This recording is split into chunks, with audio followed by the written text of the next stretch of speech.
दोस्तों पार्लियामेंट के टॉपिक में अगर हमारे सबसे दिमाग में पहली चीज आती है तो यहाँ पे आती है लोकसभा और राज्यसभा। तो इसी के बेस पे आज हमारा जो टॉपिक रहेगा वो है पोजीशन ऑफ राज्यसभा। क्या राज्यसभा का पोजीशन है पार्लियामेंट में, किस तरीके से वो लोकसभा के इक्वल है या लोकसभा के अनइक्वल है, उसके बारे में यहाँ पे हम लोग आज जानने की कोशिश करेंगे। चलिए शुरुआत करते हैं अपने टॉपिक को। मेरा नाम है दीपक और मैं स्वागत करता हूँ अपने इस यूट्यूब चैनल सिविल एनालिसिस की। आज की अगर हमारी टॉपिक की बात की जाए तो हमारी टॉपिक में आज जो हम पढ़ने वाले हैं पोजीशन ऑफ राज्यसभा, जिसमें मैं बात करूंगा दो टॉपिक की।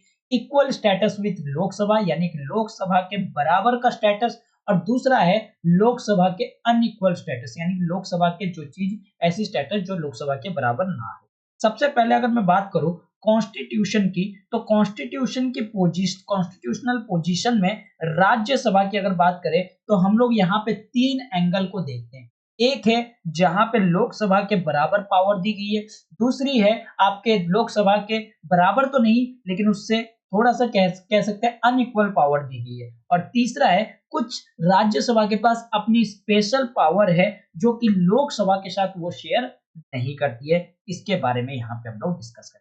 तो शुरुआत करते हैं सबसे पहले equal status with the Lok Sabha. अगर कुछ मैटर में देखा जाए जो पावर है या स्टेटस है, पावर एंड स्टेटस की बात करें तो इस केस में राज्यसभा के पास जो है लोकसभा के बराबर पावर है, यानी कि लोकसभा के पास जो भी पावर है वो पावर सारी आपको राज्यसभा में देखने को मिलेगी, पावर और स्टेटस के मुकाबले में अगर आप देखें। तो सबसे पहला चीज क्या है? सबसे पहली चीज है अगर आप कोई बिल लेके आते हो, और बिल भी किस तरीके के? Ordinary bill. Ordinary bill. तो ऑर्डिनरी बिल का जो पैसेज है, जिस तरीके से पैसेज होता है यानी कि first reading, second reading, third reading, तो इसी तरीके से ये बिल जो है राज्यसभा में भी सेम उसी प्रोसेस को फॉलो करता है जिस तरीके के लोकसभा में फॉलो किया जाता है।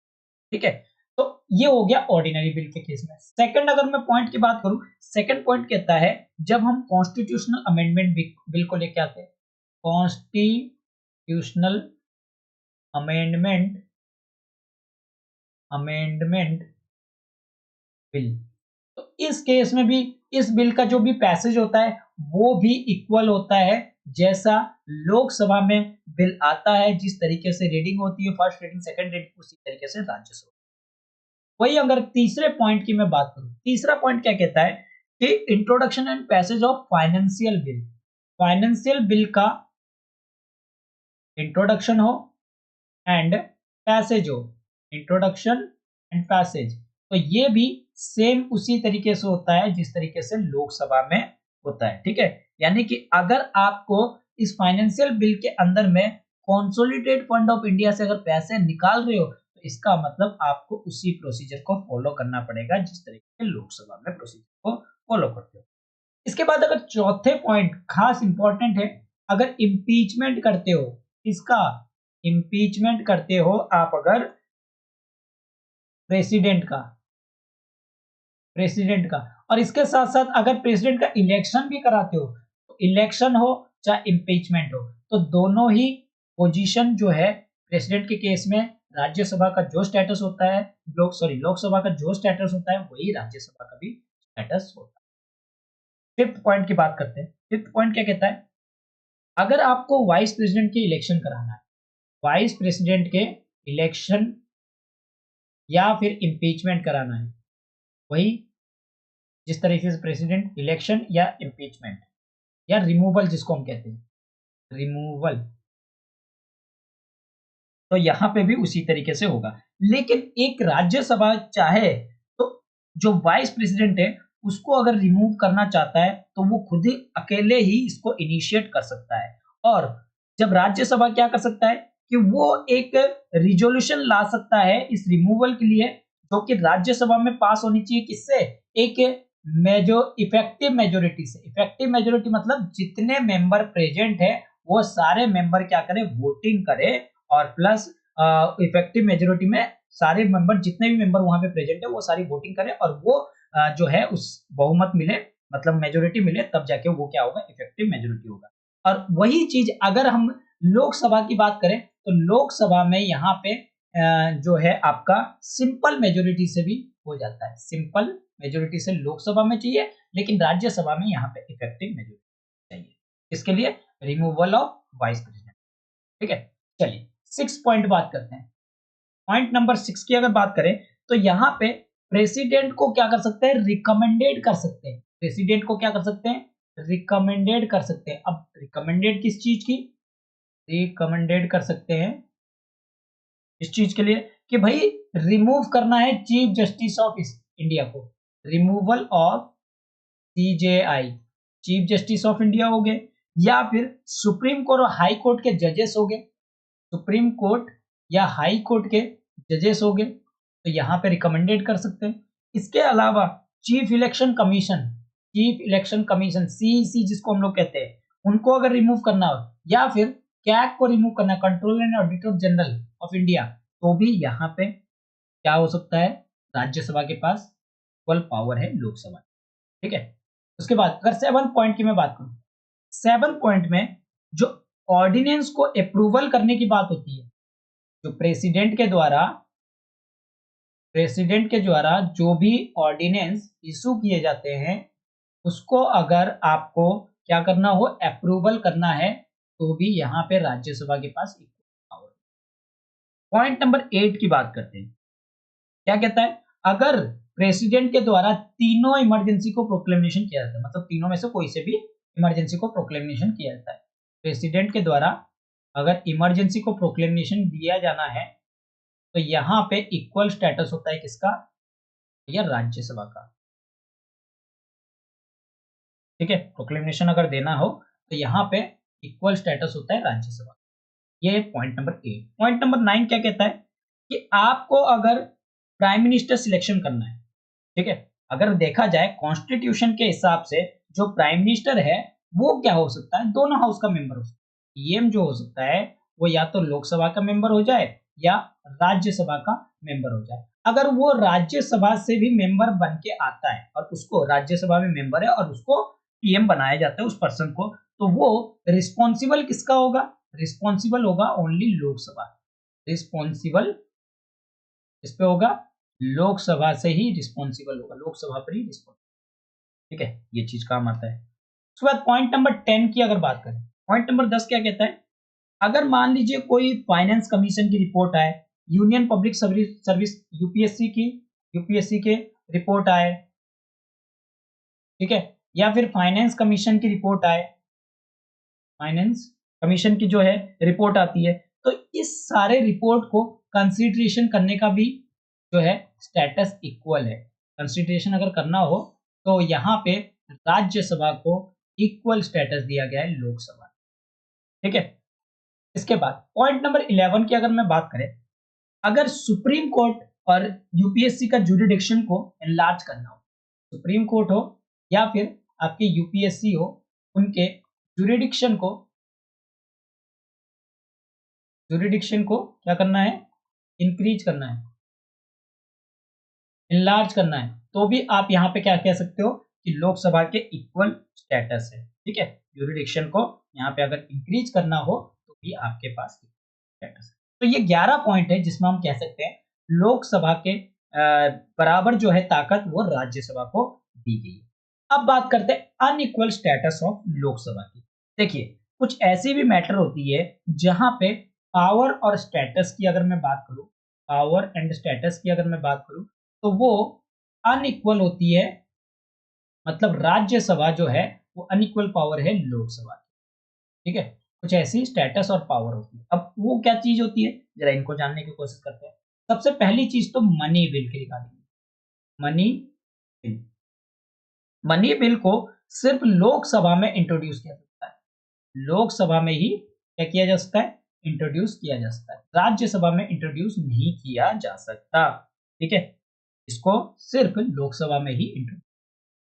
दूसरा पॉइंट, राज्यसभा के जो राज्यसभा जो है can not amend and reject a money bill, money bill को ना तो यहां राज्यसभा अमेंड कर सकता है, ना ही ये रिजेक्ट कर सकता है। कौन, आपके राज्यसभा। राज्यसभा ना तो मनी बिल को अमेंड कर सकता है और ना ही इसको रिजेक्ट कर सकता है, पर बल्कि ये क्या कर सकता है, रिटर्न कर सकता है 14 दिन के अंदर अंदर। मनी बिल को राज्यसभा क्या कर सकता है, 14 दिन के अंदर, 14 डेज के अंदर रिटर्न कर सकता है, विथ रिकमेंडेशन और विदाउट रिकमेंडेशन।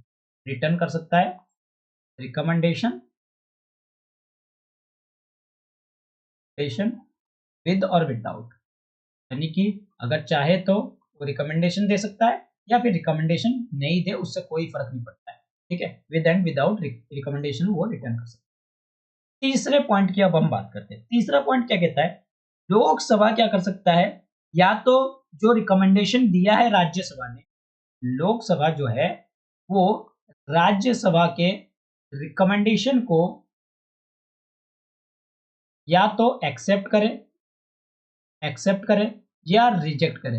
ये पूरी तरीके से टोटली किस पे डिपेंड रहती है भैया, लोकसभा पे ही डिपेंड रहती है, लोकसभा पे ही डिपेंड रहती है, ठीक है। और दोनों ही केस में मनी बिल को, यहाँ पे अगर मनी बिल आता है तो मनी बिल को चाहे रिकमेंडेशन दे या ना दे उससे कोई मतलब नहीं भैया, मनी बिल पास मानी ही जाती है, ठीक है। मनी बिल को नहीं रोक सकते।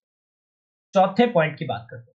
फोर्थ पॉइंट क्या कहता है, फोर्थ पॉइंट कहता है अगर फाइनेंशियल बिल हो, ठीक है, जो रिलेटेड ना हो आर्टिकल 110 से, फाइनेंशियल बिल हो जो पूरी तरीके से 110 पे यानी कि आर्टिकल 110 पे बिलोंग ना करता हो, मतलब पूरी तरीके से मनी बिल ना हो, ठीक है, तो उसको भी हम लोग इंट्रोड्यूस कर सकते हैं, जिसमें लोकसभा में सिर्फ इंट्रोड्यूस किया जाता है, ना कि राज्यसभा में। राज्यसभा में इंट्रोड्यूस नहीं किया, ठीक है।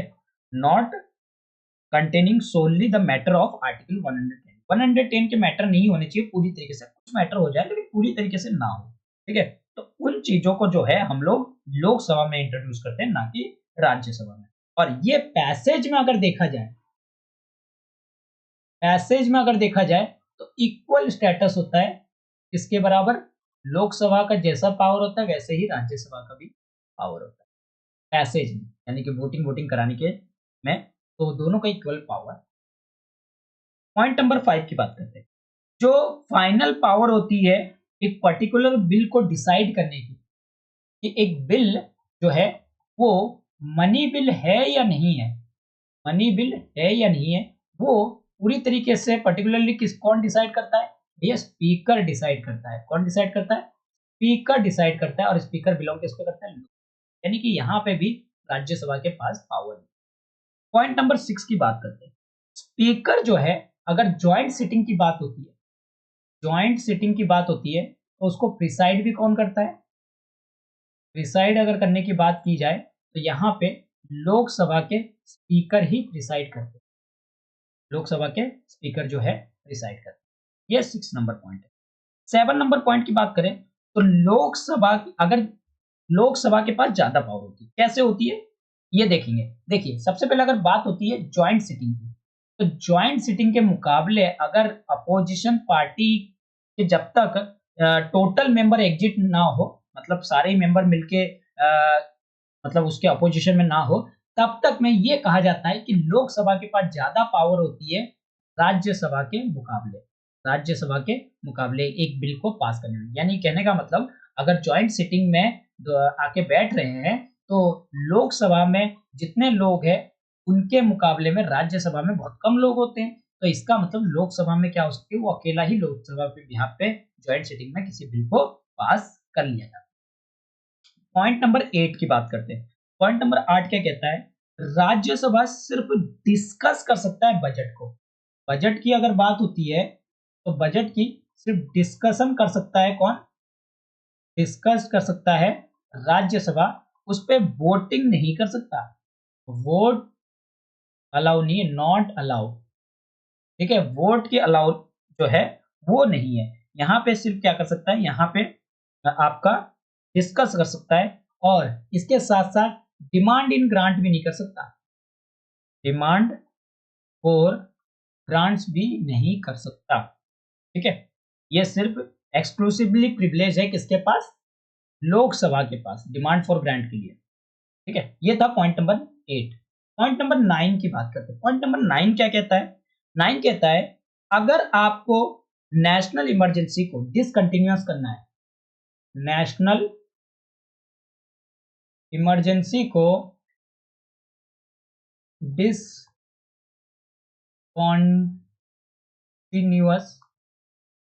कॉन्टिन्यूअस करना है, ठीक है, डिसकंटिन्यूअस करना है, तो यहां पे राज्यसभा को कॉन्टिन्यूअस, ठीक है, डिसकंटिन्यूअस करना है तो आपको क्या करना पड़ेगा? एक रिजोल्यूशन लाना पड़ेगा।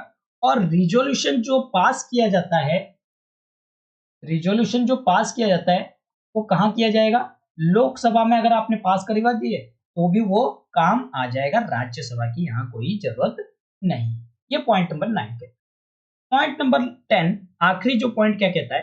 राज्यसभा जो है काउंसिल ऑफ मिनिस्टर को रिमूव नहीं कर सकता। एक नॉन कॉन्फिडेंट मोशन जो होता है ना, जिसके वजह से जो काउंसिल ऑफ मिनिस्टर जो है उनको रिमूव किया जाता है, तो नो कॉन्फिडेंट मोशन यहां पे राज्यसभा नहीं ला सकता, ठीक है, ना ही राज्यसभा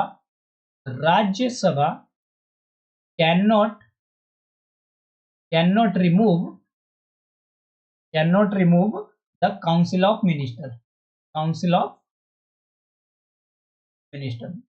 मिनिस्टर को भी यहाँ पे रिमूव नहीं कर सकते, यानी कि नो कॉन्फिडेंट मोशन यहाँ पे नहीं ला सकते, ठीक है, क्योंकि जो काउंसिल ऑफ मिनिस्टर होते हैं वो लोकसभा को ही क्या करते हैं? कलेक्टिवली रिस्पॉन्सिबल होते हैं। और राज्यसभा की अगर मैं बात करूं तो राज्यसभा यहाँ पे सिर्फ क्या कर सकते हैं? डिस्कस कर सकते हैं और क्रिटिसाइज कर सकते हैं। उनकी पॉलिसीज को, उनके एक्ट्स को, उनकी एक्टिविटीज को सिर्फ क्रिटिसाइज कर सकते हैं, ना कि उनको नो कॉन्फिडेंट मोशन लाके उनको हटा सकते हैं। तो ये था आज का टॉपिक जिसमें हमने बात की है आज के equal status with Lok Sabha and unequal status of Lok Sabha. I hope कि आपको ये टॉपिक अच्छा लगा होगा। अगर इससे रिलेटेड कोई भी आपको क्वेरीज है तो आप हमारे कमेंट सेक्शन में डाल सकते हैं। तो आई होप कि आपको ये लेक्चर अच्छा लगा होगा। लेक्चर अच्छा लगा है तो इसको लाइक कीजिए, अपने दोस्तों के साथ शेयर कीजिए और इस चैनल को सब्सक्राइब करना ना भूलिए। Thank you.